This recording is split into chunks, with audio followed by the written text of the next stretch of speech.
Welcome to the Salmon Runs YouTube. Enjoy the video.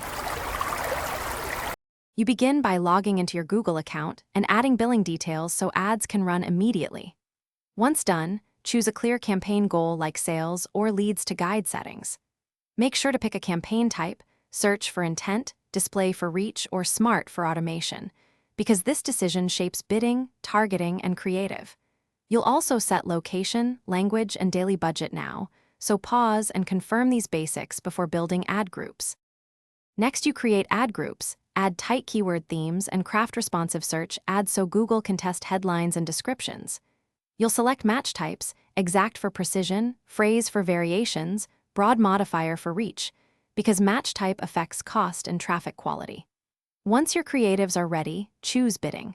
Manual CPC gives control, automated CPA or target ROAS optimizes conversions. Make sure to add ad extensions like site links and callouts to increase rate of click-through and clarity.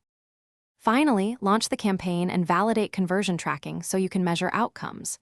You should monitor CTR, CPC, CPA, and conversion rate. Once data accumulates, adjust bids, pause poor keywords, and test new headlines. If ads are disapproved, inspect policy reasons and fix content or destination issues. If traffic is low, expand match types or increase bid. If conversions are poor, refine landing pages and audiences. The key tip: